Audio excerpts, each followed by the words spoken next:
Welcome everyone to the Future Work Scotland. I'm your host, Sathpal Singh, everybody calls me Sath. I'm joined by my co-host, Donald Henderson, and also our new sponsor, Naked Agility and Martin Hinshaw. We're going to give them an early shout out. We'll talk a little bit more about that at the end. Some exciting news there for you. Very well welcome to you, wherever you're joining from. If this is your first time with us, very well welcome to you. If you've been with us before, and welcome back, and a happy new year to everyone. Since this is our very first session of 2022, we do have a packed program already. Events are coming thick and fast, so we'll introduce some of those later in the session. Just the usual formalities. We do have a code of conduct. We ask everyone to be respectful to one another. We want everyone to have a good experience. Don't heckle Donald, basically. And we'll do the community shout outs at the end. And if you do have questions for our speaker, Stephen, drop them in the chat, prefix them with a Q, and we'll pick them up as we go along. As ever, our speakers love to keep it fairly interactive, so we'll see how Stephen wants to play it. And with that, I'm delighted to welcome Stephen Dowling from Melbourne for this session. Really excited about this one. I think it's a fantastic way to open the year. We were chatting to Stephen just before we all came on. A lot's happened over the last couple of years, as we all know. We're nearly into 2 years of all of this. There's still lots of things we're learning, but there's likely really lots of also other things that we probably need to think about unlearning and changing our behaviours and the way we think and the way we work and the way we live. Stephen's got tremendous background. You'll read about it in our meetup listing. He's a CEO of ETM. He's a recognised, respected thought leader out in Australia and further afield. He's been involved in all sorts of things. He's an educator, he's an influencer. I'll let him do a little bit of an introduction when he comes on in a sec. But we are thrilled to have him here and really looking forward to learning more about his thinking around how we might learn to unlearn. And with that, I'm going to hand over to Stephen. Stephen, welcome to Future Work Scotland. Thanks, Seth. Great to be here. So let me just get my slides up here. So yeah, no, listen, I'm really excited to be here today with everybody to talk about something that I'm super passionate about, learning to unlearn. Like Seth said, I think I have a fairly interesting background. I started off life as an accountant, would you believe, a management accountant, and then I sort of went on this journey looking for a bit more excitement, went into the project delivery space, got to the stage of managing big transformational type stuff. And then I was looking for something different when I moved to Australia, and I always enjoyed the coaching side of what I was doing. And I set up a teaching business. And that's my big passion now, is educating and trying to make sense out of things. And there's a quote I've got here, and I've got it just above me here in my little studio here in Melbourne. And it's a quote by Einstein. And it says, if you can't explain it simply, you don't understand it well enough. And this is really a big part of where I'm coming from. And I'll be really interested in people as we go through this session today.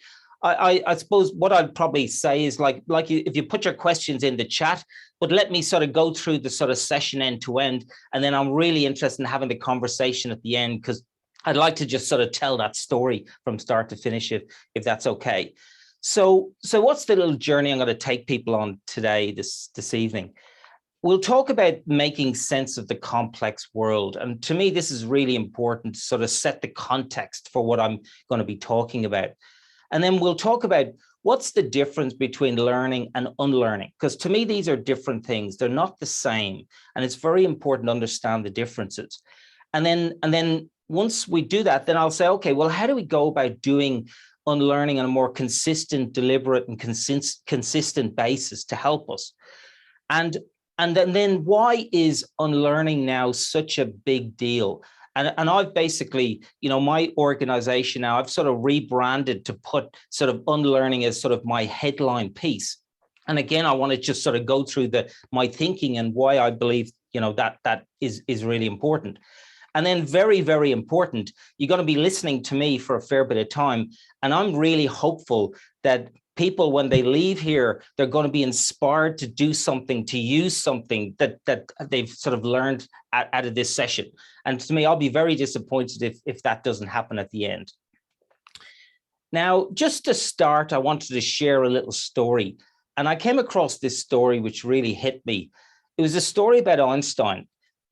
One part of his life, he went over to teach at Princeton University, and he was teaching a class, and it was the second year of this particular class, and it was just before exam time, and his teaching assistant had been chasing him to get the exam paper for the second year students.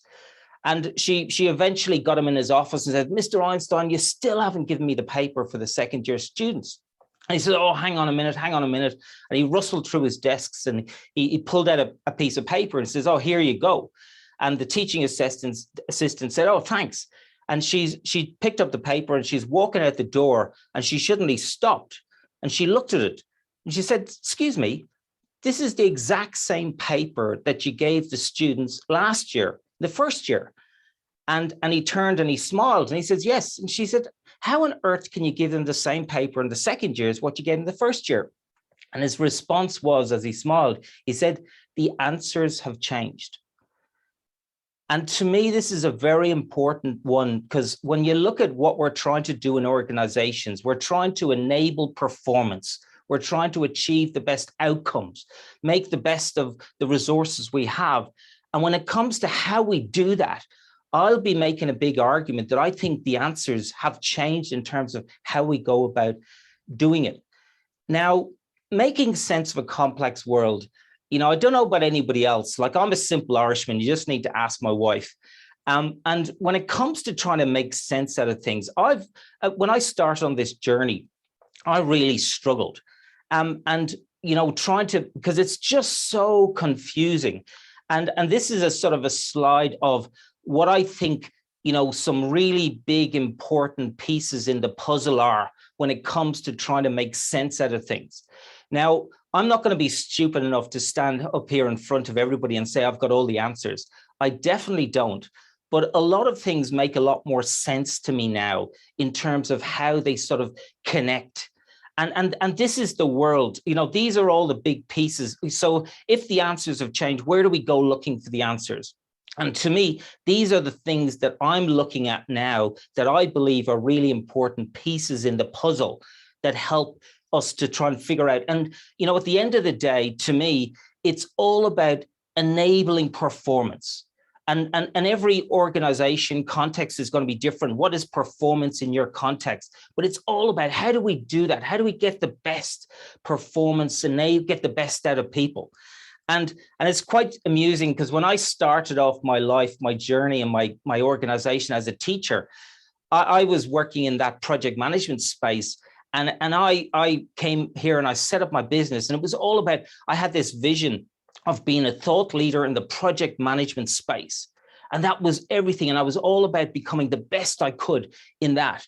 And I shudder, and I sort of shudder now when I think about, well, yes, there's lots of value in some of that stuff, but there's so many other important pieces in the puzzle when it comes to what we're doing. Now, again, when I was starting my training business, one of the things which I came across very early on, which really helped me, was Paretos Law. And it was always like, when I was looking at, well, what's happening in the world? What are the things people need to know? And it's all about, well, what's the really important stuff? There's always going to be lots of noise. And it's like, what's the really important stuff that if you can figure out what are the key things, the key principles, the critical 20%, and if you figure out what that stuff is, then that's actually 80% of everything. So when it came to designing my workshops and things, I was using that as a great way to say, well, let's try and give people what the really important stuff is.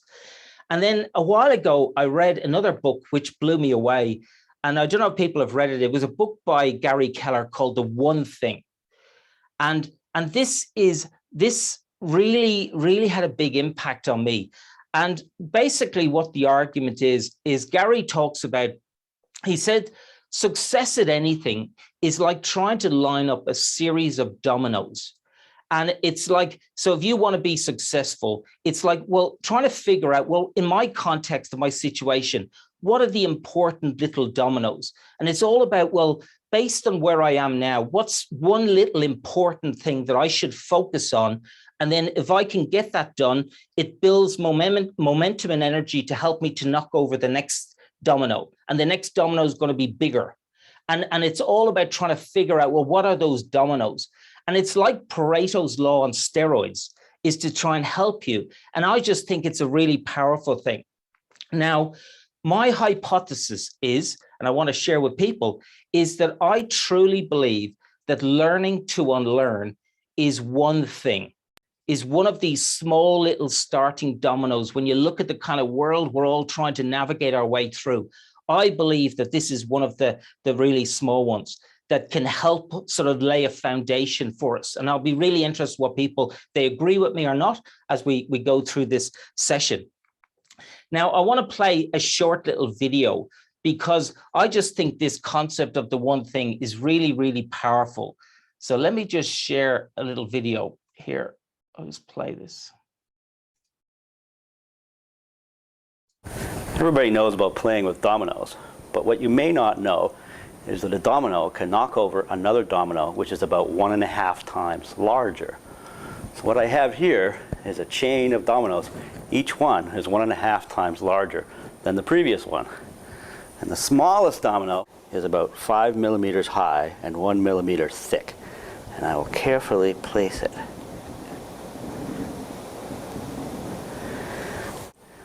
And there are 13 dominoes. And the largest domino, it weighs about 100 pounds and is more than 1 meter tall.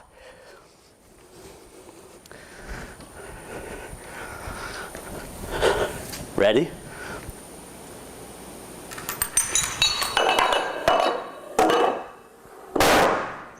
Boom. That was 13 dominoes. If I had 29 dominoes, the last domino would be as tall as the Empire State Building.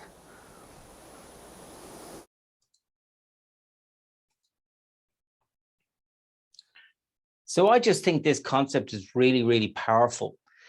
Now, when we talk about what's the difference between learning versus unlearning, and like I said at the start, I think it's really important that we talk about how are these different. Now, people might be familiar with, there was an amazing book that came out by Paretos Singh called The Fifth Discipline that came out in the early 90s. And since then, everybody's been talking about learning organizations. We've got to build learning organizations. And to me, it's an absolute no-brainer that we have to see ourselves as continuous learners, because the world is changing and we've got to be able to learn new things. We've got to be able to adapt it. So to me, that's an absolute no-brainer. Now, if I ask people a question, what is easier for you to do?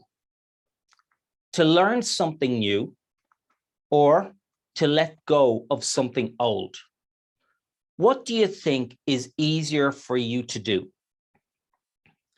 And I'd be really interested in the chat. What do people think? What'd be easier? What's easier to do? Learn something new?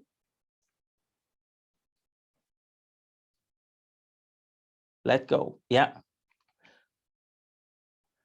Well, I'll make a pretty big argument to say that I believe, generally speaking, letting go of the old stuff is the really hard thing. And it's especially if it's something that's helped you to be successful in the past. It's like uprooting an oak tree with big roots. You've got this thing.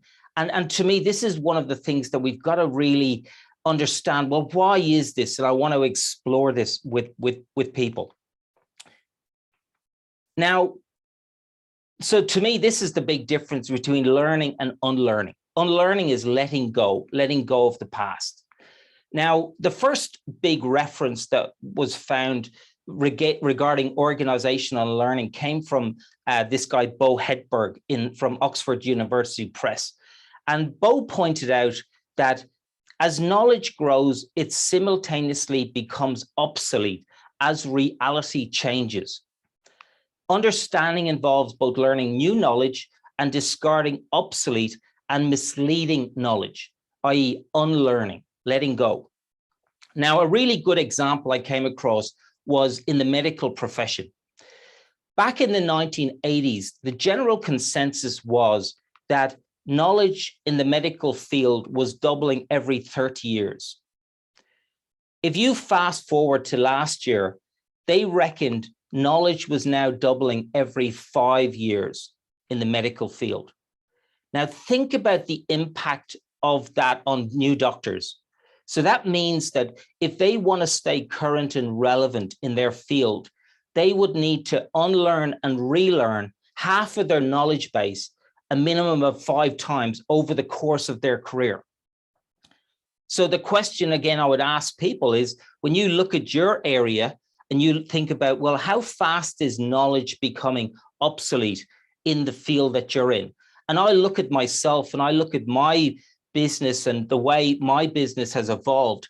Like I'm constantly unlearning what I'm doing. And even just when I was talking with the guys, Sath and Donald earlier, there's areas now that I've just pinpointed that I see I'm starting to dip into now that I feel are helping me to sort of, keep moving. So then this comes back to, well, how do we define this term unlearning? And Barry O'Reilly, you'll see it on maybe the wall over here on my thing. Barry has this book he brought it out at the end of 2018 called Unlearn. And Barry's one of the leading thought leaders in the world on this. And I love his definition here. So what's his definition of unlearning? To me, unlearning is the process of letting go, reframing and moving away from once useful mindsets, i.e. beliefs, and acquired behaviors that were effective in the past, but now limit our success.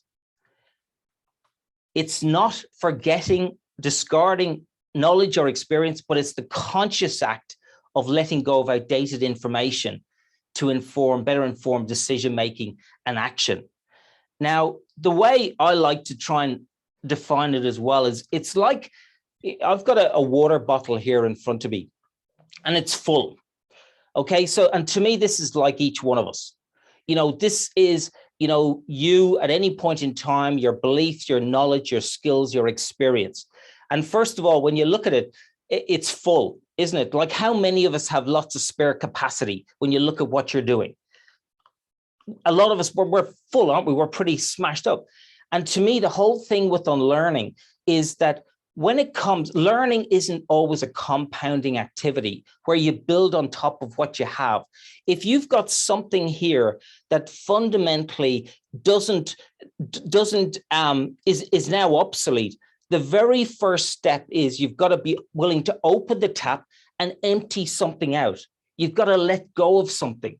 And there's a great quote by a famous Greek philosopher, Epictetus. He says, you can't learn something that you think you already know. So this is the whole thing. We've got to be willing to let go of stuff. This is the very important, and be willing to challenge our thinking for what we're doing. So let's just go back here. And to me, I'd like to run a small little poll here, a mentee poll. And I'm sure people are probably familiar with this. And the question I'd love to ask is, what are your biggest obstacles that you think now are preventing you from unlearning the past? What are the biggest obstacles that are preventing you? So if you wouldn't mind just going to www.mentee.com, join a presentation, and then the code, hopefully you can see it here on the screen. Let me know if has anybody got any problems getting into that. Hopefully it should.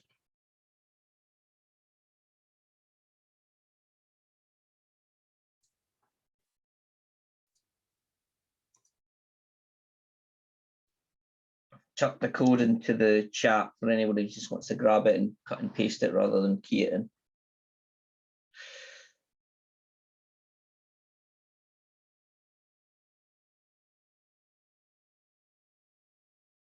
I'll give people time to put some stuff in, and I'll share it.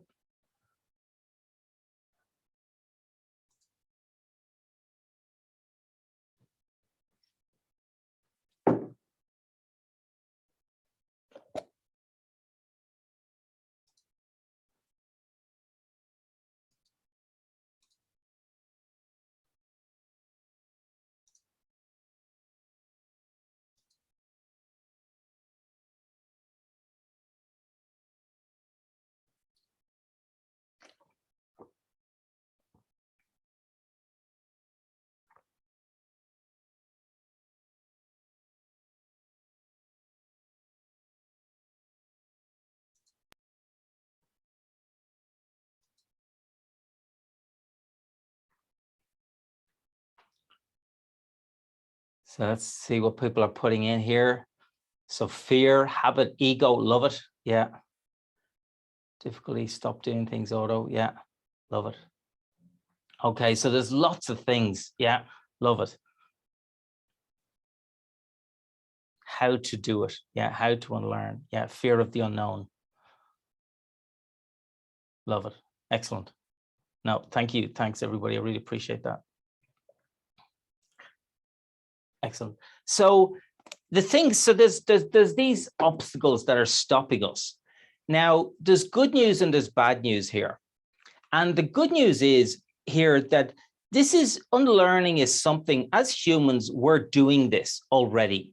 And to me, when I look at the COVID world that we've been living through, like Sat said at the very start, over the last 2 years, when you think about what have you had to unlearn over the last 2 years, you know, I'm seeing the amount of unlearning happening by the truckload. You know, how do you engage? How do you connect? All the beliefs, like, you know, think about going back to the start of 2020. And if you had said to people, you know, we have to have, you know, our employees in the office to get the work done. You know, there's been certain beliefs that have been smashed. They've proven to be incorrect. And we've like each one of us, if we look in the mirror, you know, the amount of unlearning that each one of us has had to do has been incredible. Like, it's just so to me, this is really important that people are aware. We do this as human beings. We do this.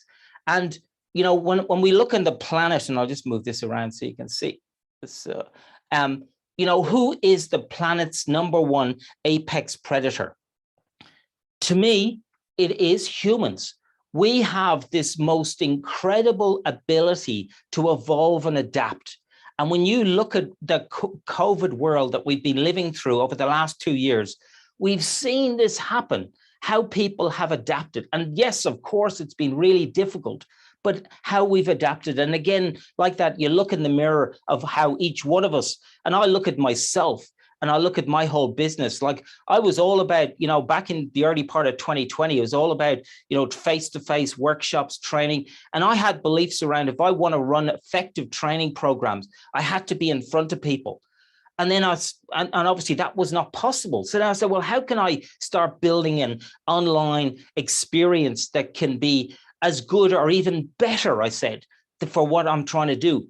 So, and I've now got my studio here in Melbourne. I've designed programs now where I blend together virtual sessions with online content, with coaching, and I'll put my hand on my heart. And I actually do truly believe that what I'm doing now, I think is better, is stickier than what I used to do in the past.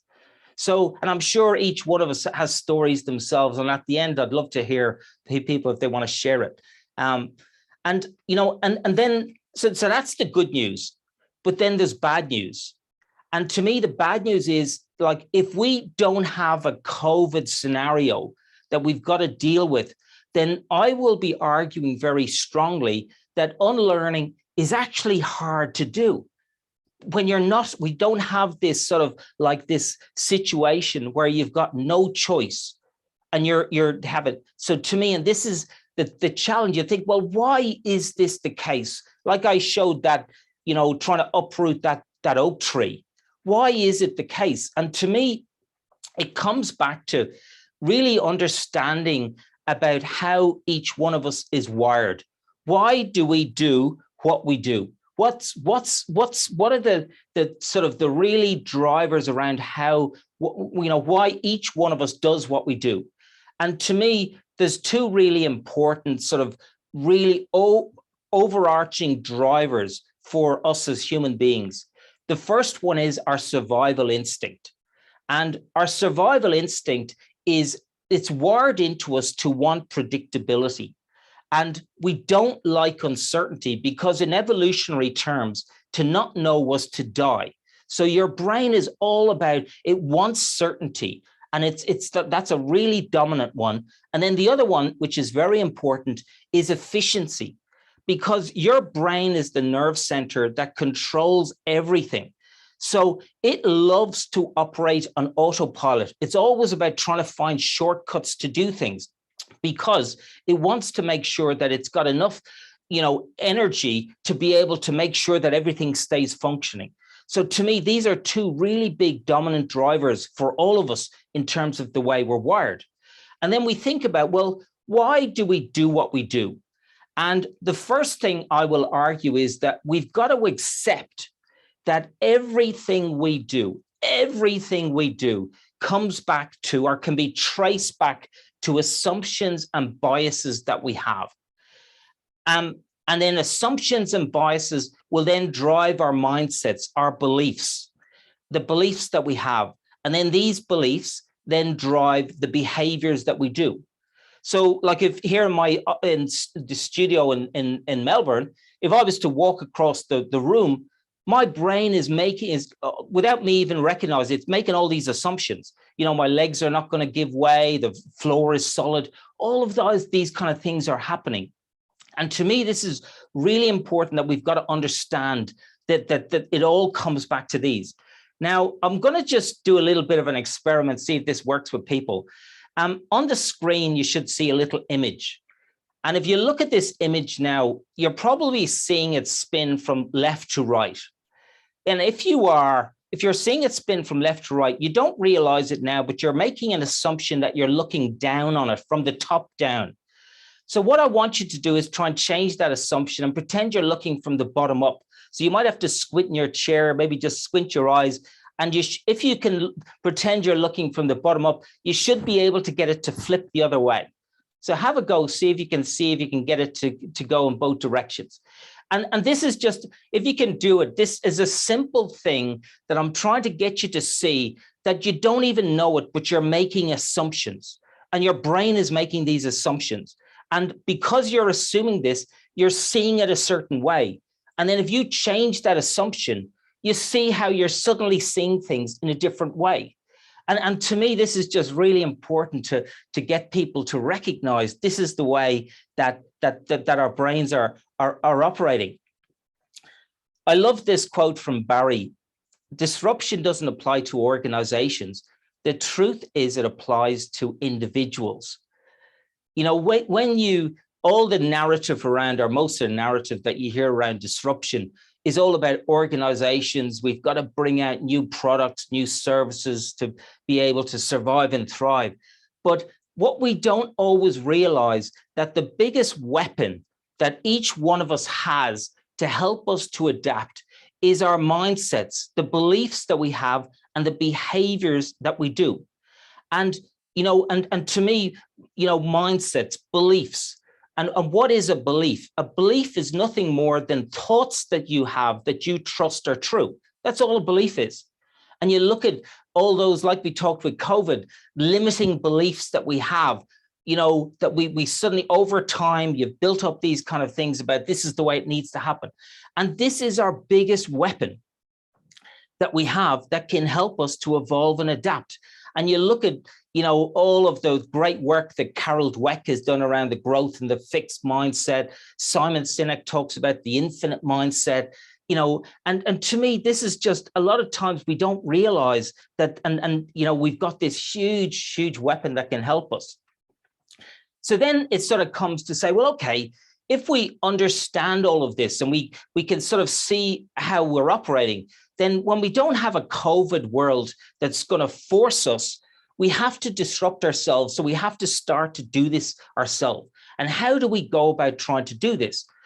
And this is where Barry introduced us to his simple 3-step cycle of unlearning. And he said, so what we need something to help us to be able to do this on a more consistent and a deliberate basis. And he said, what we do is we use this cycle of unlearning. And the idea is that when we've got a challenge or an obstacle or something, it's like a little flywheel. We drop it into our cycle of unlearning.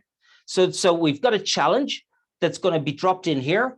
And the first step that we have to do is we have to be willing to question and challenge our existing thinking. That's that first step. Do you remember the water bottle? We've got to be willing to open it and let go. That's the first step. And then once the second step is where we say, okay, we've let go of some belief or some behavior because we don't believe that it's actually probably working now. So then we've got to design a new little experiment with a new little behavior that we want to do. And we've got to do something. And this is where we become a beginner again. Design a small little experiment. Here's the new behavior I'm going to try. Here's what I think is going to happen. That's the second step. And then the third step is where we execute it, reflect and learn. And I'll just give you an example. Like recently I was working with a senior exec and basically that he was giving out saying that, he didn't believe he was getting enough timely and accurate information on an initiative that they were working. So we said, okay, let's just have a work through this. So we say, okay, what kind of beliefs have you got at the moment? And let's challenge them. So, he believed that, the reporting process he should be getting the right kind of information through his standard reporting process. Said, well, okay, let's challenge that. So let's design a little new experiment. So then we said, okay, let's change your behavior and let's get you to go down to the team area. They had a weekly stand-up meeting that was happening on a Friday morning. And let's go down there and see. And so we set up this little experiment to see, well, if I go down there, stay as an observer and then maybe hang around, chat to a few people, let's see how much I learn. And it was amazing when he came back and he did this. And he couldn't believe how much he got out of that short little meeting. And in this example, he's actually changed his routine now to be doing this a lot more often with his people. There's another example I was going to just share with people. A couple of weeks ago, I was feeling a bit sorry for myself. And given I'm an Irishman here in Melbourne, I've got to love cans of Guinness. And these cans of Guinness, actually, there's nothing like the real thing when you go to Ireland, obviously, but these are pretty good. Anyway, I went to my local off license and the guy said, oh, Stephen, I'm really sorry, we don't have them. And they have a little thing called a widget inside them. And apparently with the supply chain challenges, they didn't have this. So they were basically out of stock. So of course I was devastated. Meanwhile, when over the years, I'd been looking, there was another can that was sitting on the shelf next to it. And it was this can called O'Hara's Irish Stout Nitro. And I'd been looking at this thinking, there's just no way that the real thing could be anywhere as good as this.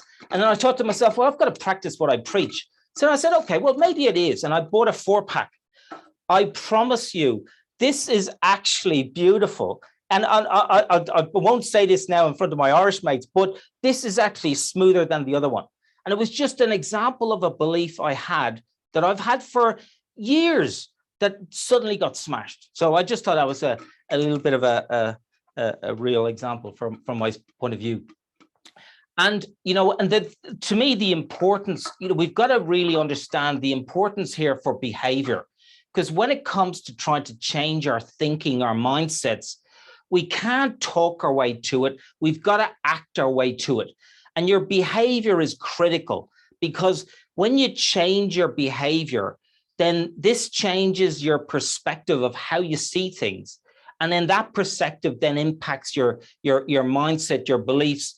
And then over the longer term, and obviously it all comes down to habits.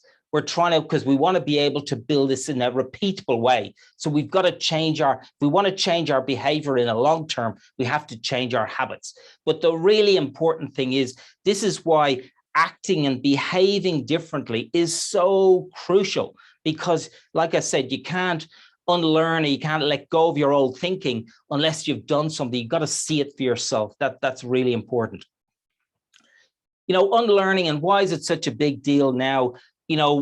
I did this slide, this digital wave slide before COVID, because when I started getting my head around, what was happening in this digital world, it was like blowing my head apart, because I was thinking, oh my God, you've got all these different exponential technologies. Each one of them is incredible in their own right. But then not only that, they're actually coming together and amplifying each other. And I was thinking, wow, people don't realize what a big deal this is that's coming. And then, of course, we had COVID, and COVID acted like an accelerant. It's like you poured petrol on this whole digital agenda. And I'm looking at this now, and it's just, even now I've got to update this because there's all these areas that I'm looking at, areas like, people are hearing the metaverse, crypto, NFTs, DeFi, all of these other areas, are linking together now and happening. So it's just the technology change that's coming is phenomenal. I'm sure people are familiar as well. Gallup do all their polls where they talk about, the engagement levels across the world. And it's incredible how bad this is. In the last report I'd seen, 85% of the global workforce was not engaged. Like, it's just unbelievable. And when you look at that, you're thinking there's something fundamentally wrong here. There has to be. Now, one of the things which I'd love to ask people who are on the call, is this happening? So when you look at what organizations are trying to do, I will argue that we're all trying to build these 21st century enabled organizations where, Patrick Lencioni talks about a healthy organization. Healthy organization is one that can, continually delight their customers, delight their people, and have the ability to adapt. We've got to, because this digital piece is such an important one, it's like a backbone for every organization. We've got to put this in place. And then everybody recognize that things are changing all the time. So we have to have these lean and agile adaptive organizations. And isn't it true that everybody's trying to put in place this? Because this is how an organization is going to survive and thrive in the kind of world we're living in. So to me, I'll argue that that's what people are doing. But then when you look at what people are doing, how are they building it? What are they building it on top of? And I will argue that a lot of times now we're building it on top of old 20th century management thinking and processes.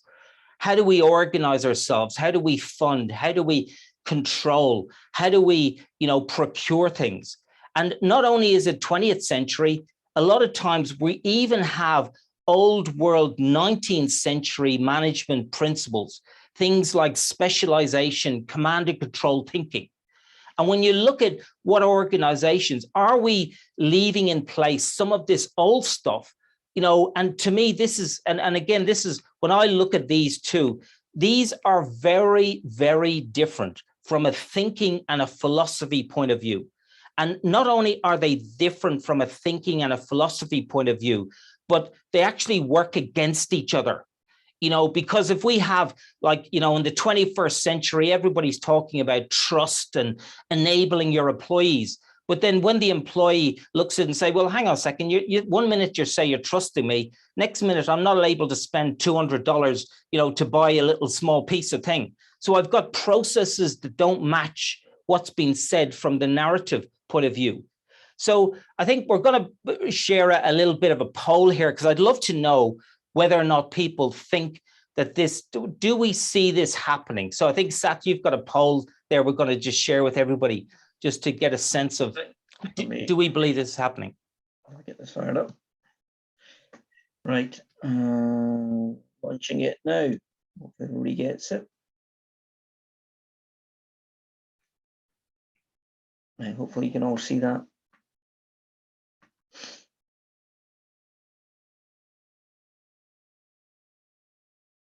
So that's a few submissions coming in now. It's over 50%.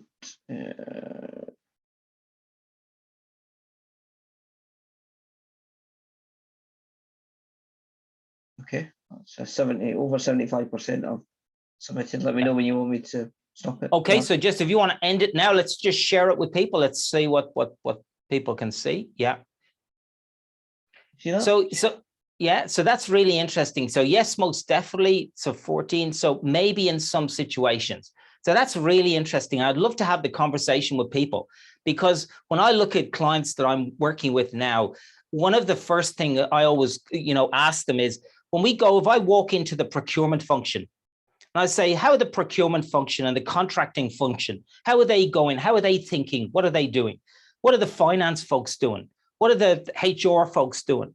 And a lot of times, I don't know, and I'll be really interested, because maybe up there in Scotland or around in Europe, people have tackled some of those, but I'm not seeing them tackle these areas successfully. and they're just scratching at the surface. And to me, it's like a big anchor, because this old world will pull you back if you don't tackle some of this stuff. So again, that's really interesting. So thanks, Shat, for doing that. Happy for Really me to stop interesting. sharing that, yeah. What was that? Sorry, Sat? Happy for me to stop sharing that, yeah. Yeah, that's cool. Thanks. Yeah, thanks. So we'll just, and again, that'll be great in the conversation. So just, I'd love people to, when we talk about that, because I suppose when I look at this, and I sort of, you know, if we look at this and we look at, and we sort of agree that this is happening to certain extents, then the question I ask people is, well, how much unlearning and relearning is actually needed in organizations? Because if we have this situation where, you know, at whatever level, whether it's at the board level, the C-suite level, or down at the functional level, if we have this kind of mixture of thinking and beliefs, do you see how this creates this really, you know, it's going to create this toxic kind of environment, because you're going to say one thing and you're going to be doing another. And to me, this is the thing where, you know, I look at big transformation programs that are happening, some big ones down here in Australia, and I look at it and I think, well, if they had started where they had got everybody across these different areas sort of open and willing to unlearn and relearn, then you'd be in a much better place. Whereas a lot of times we just bolt off into the future, we get a funding envelope that we have, we start off, head off. IT is generally obviously the area that has it. It's all about software delivery. You know, okay, we'll sort of keep the finance and the procurement people, but we haven't really tackled them. They're the two hard areas. So I see this as a big challenge. I love Barry's mantra, you know, which I think is a really powerful one for the future. You know, think big. And this is very important, because we all have this linear thinking. So how do you break out of linear thinking? You've got to think bold. So that breaks you out of your linear thinking, but then start small. You know, this is where we've got to operate in small little iterative cycles to be able to learn fast. And, you know, the uncertainty that we're all facing in the world is not going away. It's increasing. So how do we deal with and cope with uncertainty? To me, this is just a really great mantra, I believe, that can help us to step into it. So when you look at our current reality, you know, in the past, our knowledge and skills and experience, you know, may have lasted for a longer time. We all have this natural sunk cost fallacy in our knowledge and skills. If you spent years, and trust me, I'd spent years trying to become that, you know, global thought leader in project management. And then when I realized what was happening, then I thought, oh my God, there's so many other areas I've got to start dipping into. And I walked away from a lot of stuff that I'd done there, relationships and all that kind of stuff, because I felt like, and that was very confronting, but I had to do it.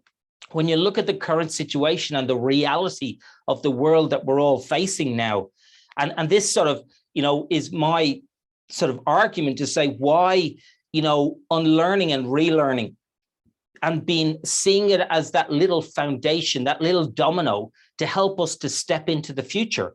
And when you look at Barry's really simple cycle of unlearning, like it's really, there's a lot of powerful stuff that's happening here. You're challenging your thinking, you're experimenting, you're operating in these small little iterative cycles with yourself, being open to continually disrupt yourself. And, you know, and I suppose I circle back to, you know, if we want to stay relevant, and that starting hypothesis that I had at the beginning, and why I so strongly believe that learning to unlearn and being able to do this on a consistent, deliberate, repeatable basis is so important for all of us. When you look at organizations that are doing this great, a lot of them just come back to obviously some of the tech companies. Like here in Australia, we have Atlassian. And I remember when Barry wrote his book and Barry was coming to Australia, and I was working with him to try and organize events. And we were running an event in Sydney, and I reached out to a really good friend of mine who works for Atlassian. And I said to him, you know, Dom, do you want to come to this event? And he came back to me as fast as any. He said, yes, Stephen. And he said, can I bring anybody? And he basically brought the whole executive team from Atlassian to come to our Unlearning event. So here was an example of a company that everybody here in Australia would see as a leader, you know, out there leading the thing. But the way their leadership is thinking, they're even thinking about how do we unlearn? What do we need to unlearn, even with what they're doing? You look at Amazon over in Seattle, they have a building called Day One. So it's built into the DNA of the way they operate, this kind of way of thinking.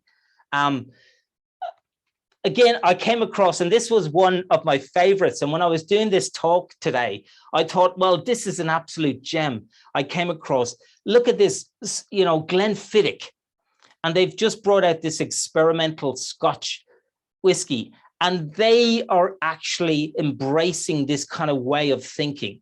Because again, people would look at, like, you've been, you know, creating Scotch whiskey for hundreds and hundreds of years.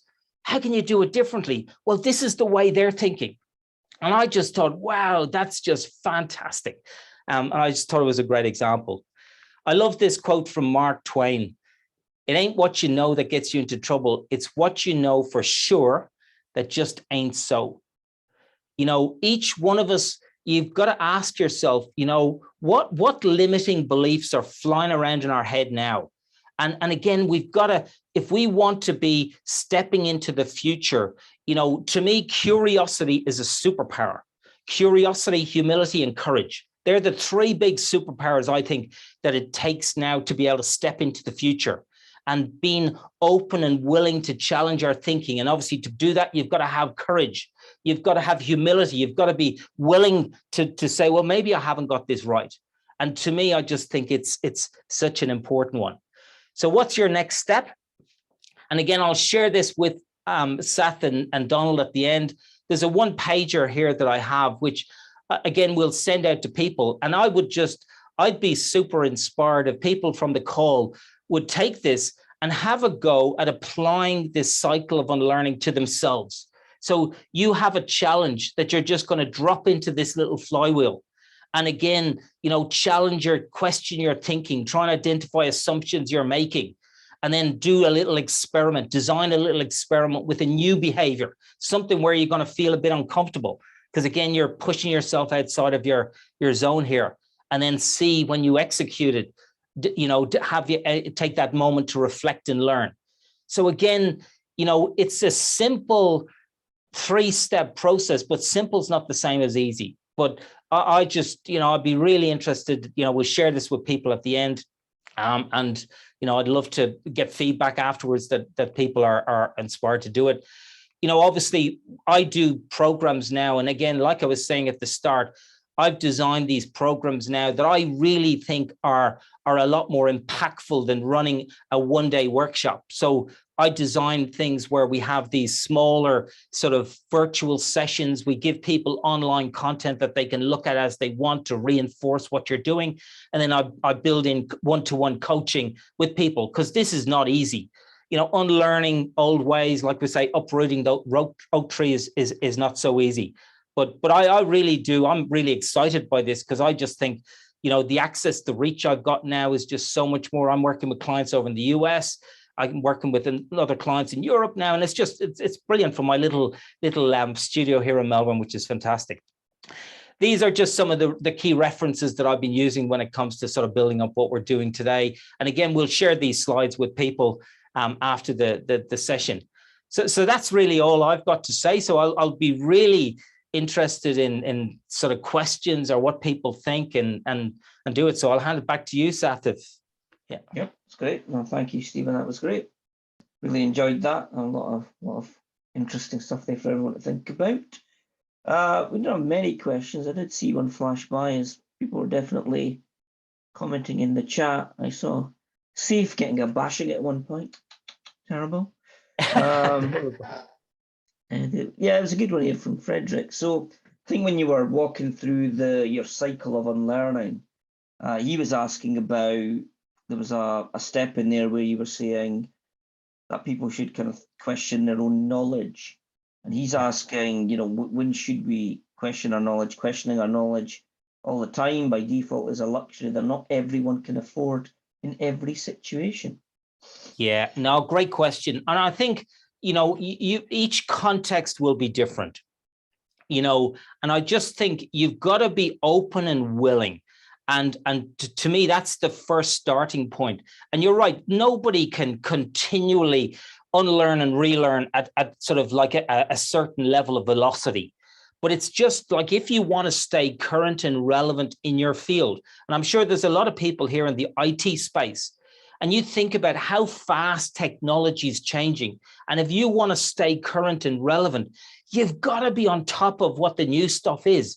You know, like I heard an incredible statistic there, you know, Amazon Web Servers, you know, they run some courses and they design a course and it comes out on a Friday. By Monday, it's out of date because they've evolved new features over the weekend and stuff.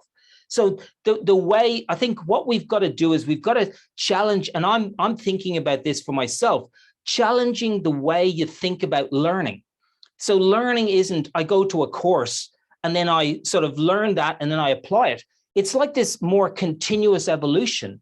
And I need to be connected into forums where people are keeping me updated with what's happening. So again, I just think a lot of when you go back to that industrial, mechanistic 20th century, 19th century, we have this kind of model that underpins so much of, you know, our political systems, our education systems, our stuff, which to me has to be fundamentally challenged. So sorry, I've gone off a bit of a tangent there, but I hope that, but it's just, there's another great quote on knowledge. And I'd love to ask, this was a quote, it was by Stephen Hawkins, where he asked the question, what's the biggest danger to knowledge? Is it ignorance or is it the illusion of knowledge? What do people think?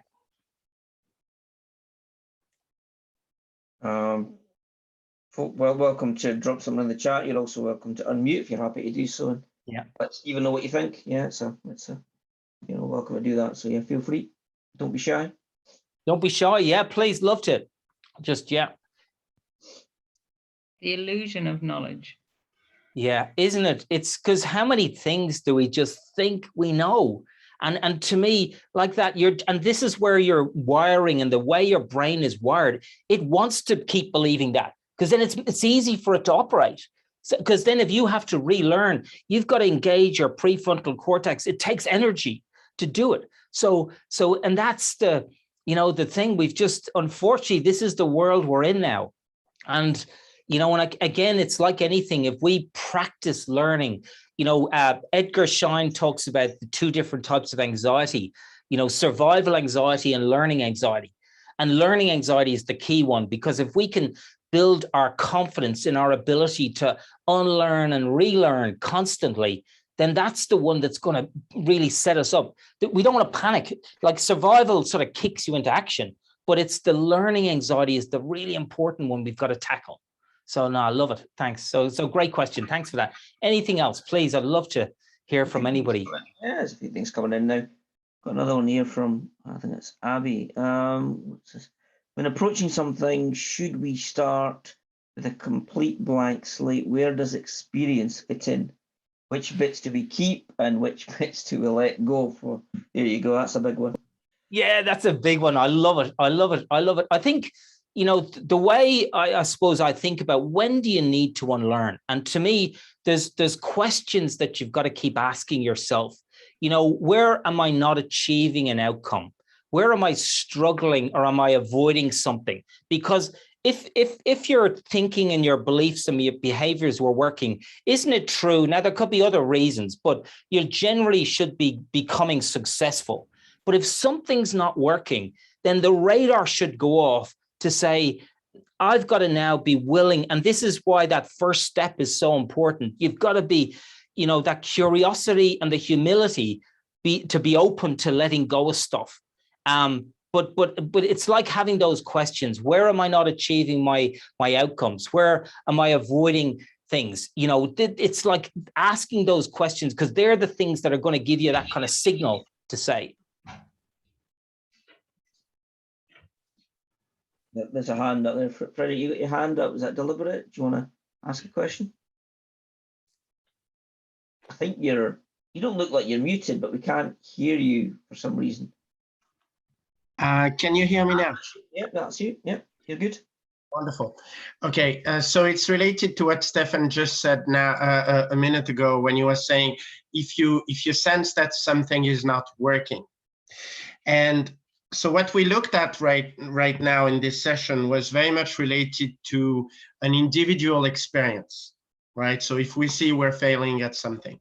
Now, if we see that we're failing as a group, I am curious about how you feel we can help people realize that we're failing and experimenting with unlearning. For instance, so many things in our society right now are taken for granted. There are, the assumptions that our brains are making, that your brain is making, that the ground is not going to collapse. We are making the same about growth. For instance, growth seems to be the way to go for a company. That is relatively new, actually. That is before the 17th century, nobody cared about this except a bunch of psycho monarchs who wanted to increase their empires or kingdoms. Growth was not key to most people, but now everyone wants to grow. That seems to be the one. So how do we go about unlearning these things, especially when there are many signs that we are heading into a wall with these default thinking? Yeah, no, really great question, Frederick, and thanks for that. It's to me, it's like what I was trying to do with this presentation. Well, this is my belief at the moment, and I'm open to be challenged and people can question me, but and I've been doing some work around neuroscience, how your brain is wired. And if anybody's interested, there's a brilliant book over here by a guy called Bo Lotto, he's got 3 TED Talks. He's an amazing guy. And I just think he's one of the leading guys in neuroscience at the moment. And his whole thing is to say that if you want to start in this journey, the very first step is to create understanding and awareness. Because do you remember that slide I said about, well, why do we do what we do? We all have assumptions and biases, which then drive our mindsets, which then drive our behaviors. And it's like getting people to understand this is how we're all wired. So individually, each one of us has this knowledge. And then when it comes to like what you're saying there, it's like, well, let's just try and identify questions that we should be asking, identify assumptions. And, curiosity is a superpower. What's the kindling of curiosity? It's questions. Asking great questions and trying to, get people to sort of, oh my God, and you sort of like iterate to better questions.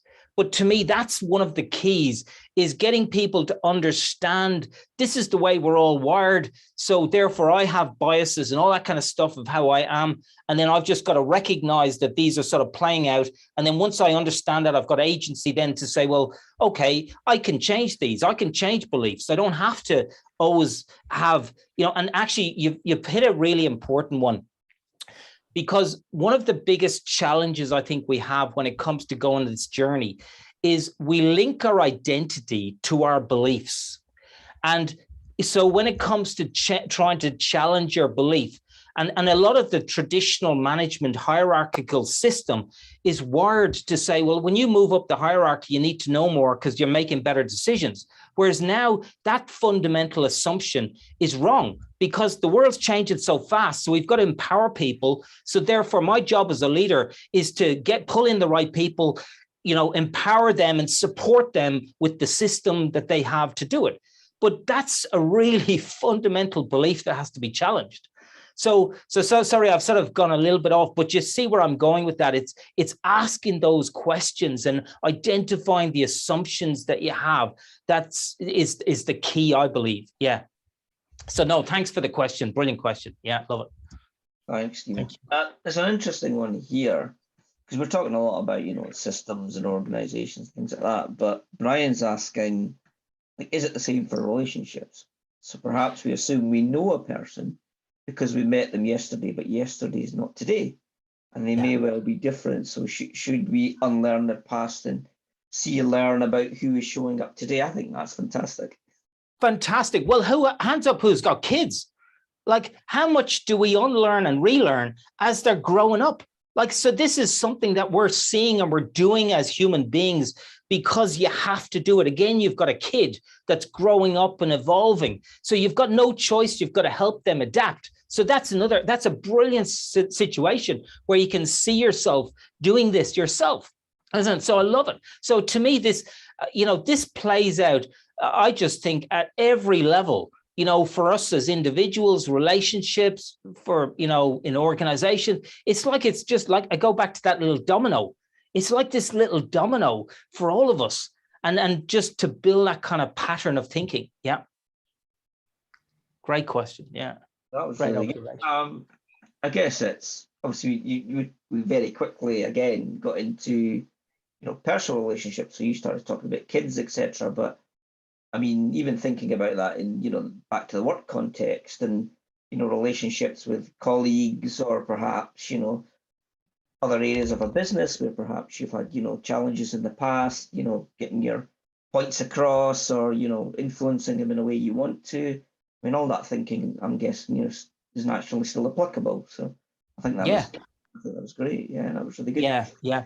And I think that's a really important point, Sat, is we're not saying, your knowledge and your experience is sort of outdated. It's just, we've got to be really careful that, it stays relevant and current, and we've got to be open to doing it. And there could be situations where, like I had to walk away from loads of stuff because it just wasn't going to be good enough if I wanted to go in the direction for what I believe people needed. So, but yeah, no, great point. Yeah, great point. So, there's nothing else in the chat. Happy for people to put up their hands and things, and we'll get them to come in. But I've kind of got one for you while we're kind of waiting for something else to appear in the chat.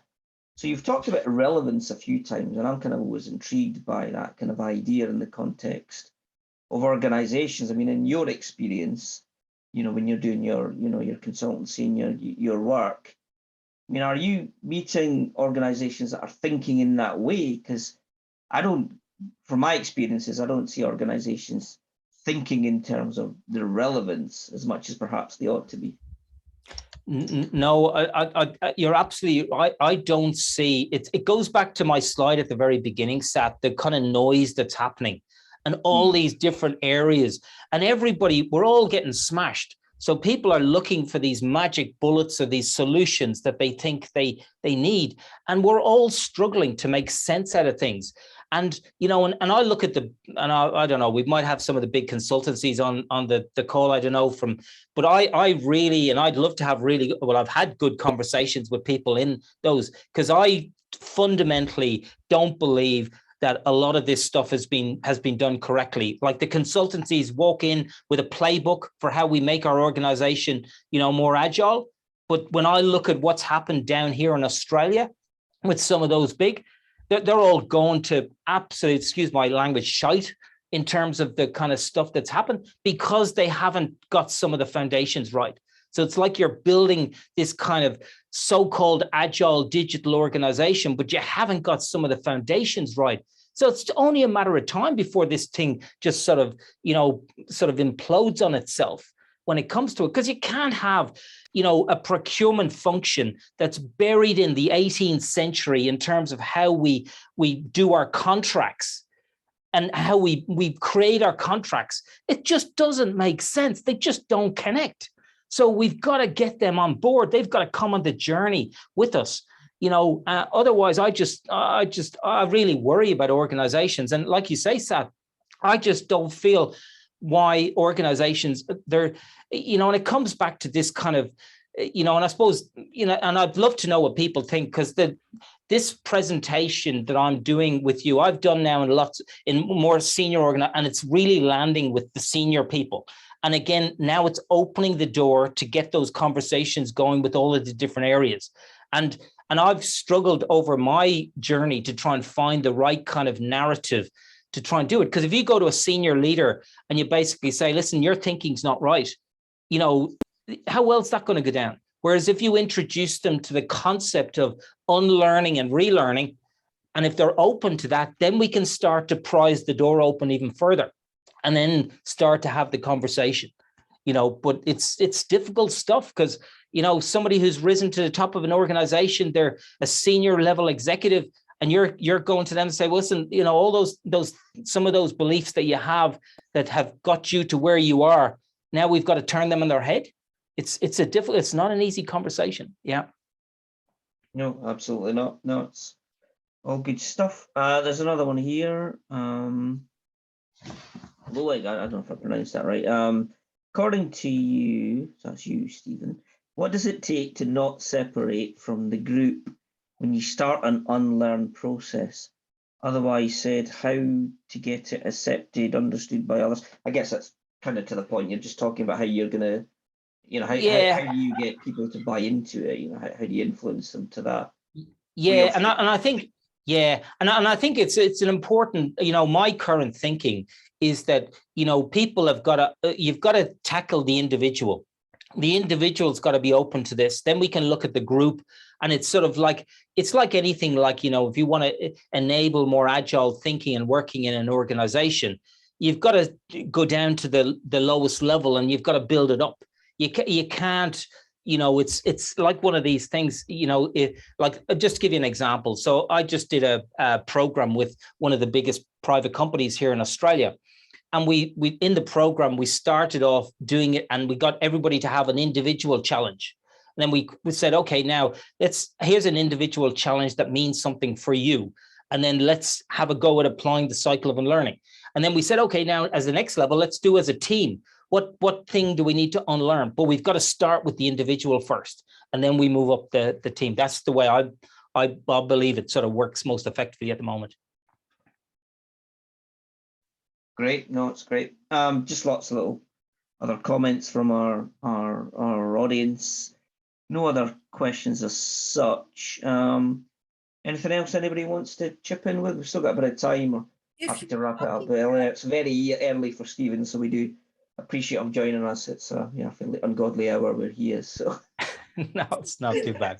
Always admirable when our speakers are doing that. Yeah. Remind us what time it is. Yeah. It was 6 o'clock. So I'm normally in the work. I had to be in a bit earlier this morning. Yeah, so not too bad though. Yeah. Right. Frederick, you've got your hand up again, Frederick. Go ahead. Yeah, it's a question for Stephen, but also the larger group. But I see Sheila has her hand up, and I asked questions before. So Sheila, do you want to go first? Well, I want to go back. Talk about the I don't know why I'm getting feedback, but yeah, you're okay now. Yeah. If you're starting by tackling the individual and you're setting a goal for the individual may assume that they're open already. Yeah. So that doesn't really address the most basic issue. Yeah. So, but no, you're absolutely right, Sheila. I suppose, like, to me, when we look at the presentation that I've been going through, and I suppose, like that example of, how we're wired, that one diagram I had where we talk about, survival, efficiency, assumptions, biases. And then I did that little example of the spinning top. Like, to me, it's like trying to turn the light on for people to see that they and I don't know for yourself if you got that spinning top to flick the other way. Did you do that? Did it work for you when you were looking at it? I didn't see it. I got a call in the middle of the meeting. So okay. Yeah. So there was one call I had where it was like, because I was saying to people, like, this is the way we're wired. Now let's just try and bring this to life. And I had a little image and I said, okay, now let's do this. And if you look at the image, it was spinning one way and you don't even realize you're making an assumption, you're looking down on it. And then I said, okay, change the assumption, pretend you're looking up. And it's like, it's only a silly little thing, but it's like a sort of a way of sort of really highlighting to people, hang on a second, I'm making an assumption. I didn't even realize I'm making an assumption. And the thing is that for those who saw the spinning image, the reality is that it's actually not spinning at all. It's just these continual images that it's showing. And our brain is interpreting it as a spinning thing because based on our history of what makes sense to us. So to me, a lot of it is like I said earlier with the question, I think with Frederick, is understanding and awareness, I think is that key thing. So it's like getting people to look in the mirror and see, hang on a second, okay, I think I get this now, but hang on, do I really get this? Like, what are those? And there's a brilliant book here I'd highly recommend. It's called Out of the Maze. It's a book by Dr. Spencer Johnson. And people might have read Who Moved My Cheese, which was one of the best-selling books of all time. Well, one of the things that Spencer had was he felt like there was a big gap. So he brought out this book, Who Moved My Cheese? And it's all about helping people to sort of get that understanding of their thinking and getting unstuck then. So I'm sorry, have I answered your question, Sheila, or is that, just see where I'm going with that? Not an easy question to answer. It's not. Yeah. And I suppose where you're going from as well is when you're doing this in an organizational context, the only reason I was saying that we focus on the individual is because I want to get that understanding and awareness. But then obviously, when you're doing it in an organizational context, you've got to link it to the mission and the vision and the purpose of where you want to go. And then we have the conversations as an organization, as a team, as an organization, what do we need to unlearn and relearn? But it's just the individual piece was, to me, if you don't get this for yourself, then we're really not on that journey. To me, I just think that, well, that's the way I see it at the moment and the way I've been sort of educating and sharing it with people. That's I've found, and it seems to have worked in the clients I'm working with at the moment. Yeah, I mean, it's sort of the same thing as if you talk about transformation, that implies there'll be an end to it, but it's not. No. It's going and accelerating. Or when you talked about the playbook from the big consulting companies, if they've got it in a playbook, it's already obsolete. It has to be. Yeah, I agree. That word, I don't like the word transformation. It's continuous evolution, and that's the journey. You're absolutely, I couldn't agree more. Yeah.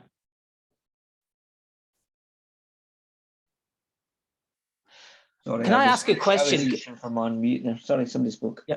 No, I'd love to ask the question, we're going to share that one pager, and I'd love to, will people be interested in having a go at that or just having a go at applying that?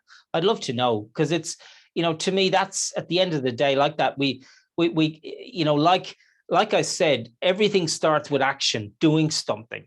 And it's only if you actually take it and apply it and have a go at it, will you actually get anything out of this? Otherwise, we'll be at this session and then, like a week or 2 weeks will go by and it'll all be gone.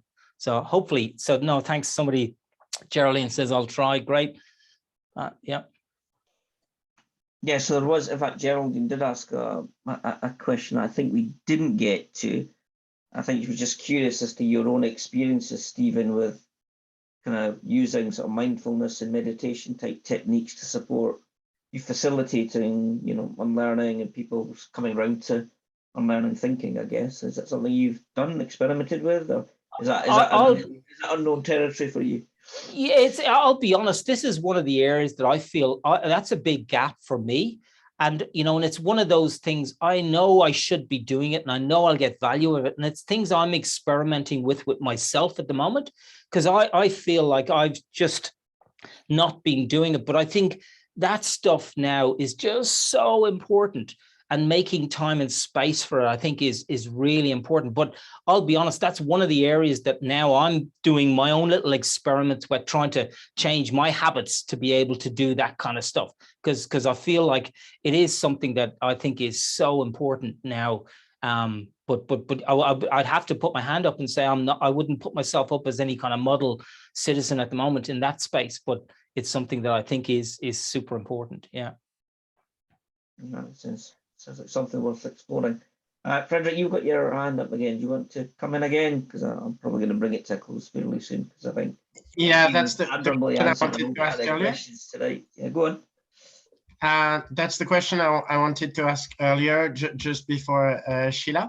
So my question would be, what are levers that we can use when we want to explore unlearning? So by answering my previous question, you hinted to questions, and to me, questions it connects with me because it can bring aha moments.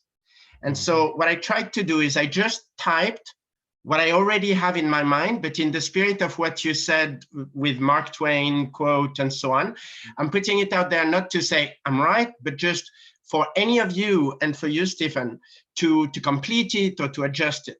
So the things I see is there are moments that can make us say, oh, we need to change something. Some come from the mind, it's the aha moments. Some come from the heart, it's the wow. You know, you have a child and suddenly you're a parent. I mean, you don't need to unlearn plenty of things. You're going to stop drinking mostly. And then you have the, something that is gut feel, right? But then there are also long-term, like habit acquisition or dropping, like BJ Fogg habits and or atomic habits, etc. There is environment setting, like putting yourself. I remember my last client, they said, I wish I could put you in an earthquake situation, because then we would actually unlearn certain things and so on. And relationships. So this is the part that makes sense to me. But what I would really like to see is if you see some things that don't make sense in that, or if you would like to complete that picture. Thank you.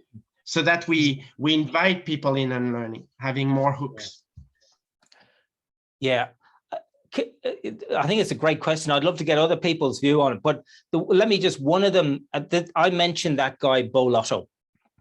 Mm-hmm. And I was listening to a podcast by Bo just a couple of days ago.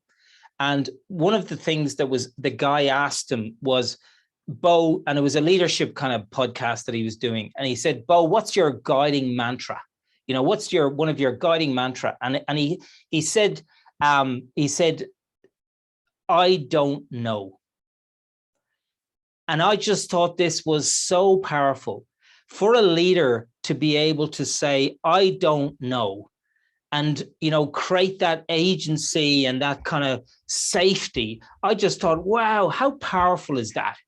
You know, especially in the kind of world we live. So it comes back to the leader being vulnerable, just creating that kind of thing. I just thought that was super powerful. Yeah. Thank you. Anybody else? Yeah. No. Great question. Thanks, Frederick. Yeah, I'm probably going to wrap it up soon to give us enough time to just close it off. We like to stick to time, and everybody's in different parts of the world, so people have got, you know, other things to get back to, or get to their bed, or whatever the case may be. Any other? So just to explain then for everyone, because we've had a few comments in the chat. We will share the one pager that Stephen was talking about earlier. So once Stephen gets it over to us, we'll share it once we share the recording and all the other stuff we normally do. So just look out for it and meet up, and we'll give you everything.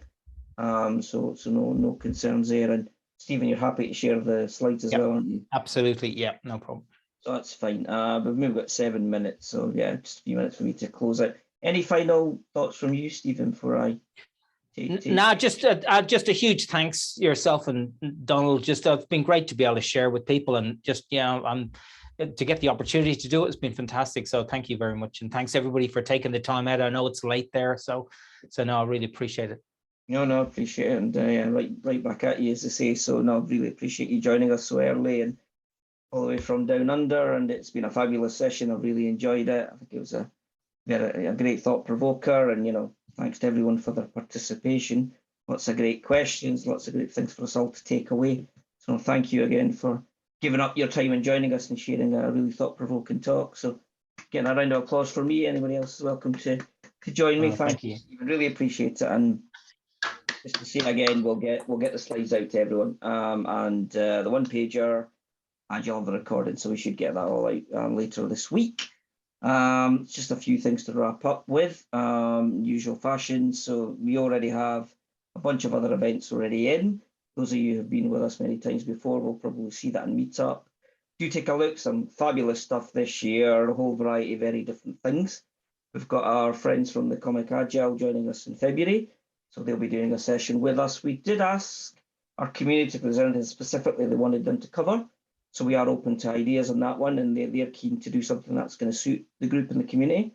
So if you do have ideas on that, do drop into the Meetup in a particular event and share your ideas with Donald and I, and we'll get a session shaped up around that. We've then got and Don van der Grift joining us in March. So we're doing a great session on adaptability. So I think again, there's lots of sort of linkages, I'm sure, with unlearning and other topics that we're covering this year. I've already got a session in for June, so I know it seems quite far away, but it'll probably come round pretty fast. And that'll be again around hybrid working. So it's a kind of very relevant current topic, and we'll be sharing some sort of practical tips and ideas with our guest speaker on that one. And we've got a couple of other ones nearly done. So those are coming. So you should have a full program of events right up into the summer to choose from. And there will be other announcements. So we'll keep the comments, a couple of interesting conferences coming up. So, we'll share some thoughts on those in the group. And also, just as I mentioned at the start, this year we're hoping to continue to build on all the sort of work we've done over the last couple of years with you all and all the various virtual events. And we're delighted to be partnering with Naked Agility. Martin Hinchelwood he's become an old friend of mine. We've known each other for a few years now and collaborated a few times on various agile things. I've done some of his courses. So he's partnered with Donald and I to support our journey over 2022. We're excited to have him on board. He's also kindly already offered some, very generous discounts to this particular community. So just wanted to highlight that to everyone. So make sure you don't miss out on that. We have shared it across our various channels. So, take a look at our LinkedIn group, take a look at Twitter, whatever channels you prefer, the ones we're on. But Donald's also shared it in meetups. So, don't miss out on that. I think they're available right up until the end of February on a number of Martin's courses. As I say, I have trained with Martin a few times and he is fantastic and he really does know a thing or two about Agile. So if you want to learn about product or Scrum or a host of other things, Martin's your man. So yeah, check that out. And as always, if you have feedback for us, we'd love to hear it. Reach us on any channel. A lot of you, are kind of used to coming to our events. You can reach us directly on LinkedIn or wherever else you want to. Our email address is available as well. But we're always keen to continue to make this better and create a great experience for our community and build on everything we've already been doing over 2020 since we pivoted to the virtual series, as well as the sessions we had over 2021. So yeah, we're very much looking forward to the year ahead with you all. And if you're if you're enjoying these, feel free to let other folk know about them as well. Share it, promote it in your own networks and channels. We're always excited to welcome new community members and folks from other parts of the world. This is one of many now global communities, and we love meeting new people and welcoming others into our group and sharing in our learning journey. So do please help us to get the word out. And more than I would normally say to close a session, but it is the first one of the year. So yeah, just to say thank you all for joining. Really enjoyed it. Thank you again to our guest speaker, Stephen, joining us from Melbourne. And we hope we will see you again. Take care, stay safe, and good morning, good afternoon, good evening, wherever you happen to be in the world. Thank you, folks. Take care. Thanks again. Thanks, Seth. Take it easy, buddy. Good to see you.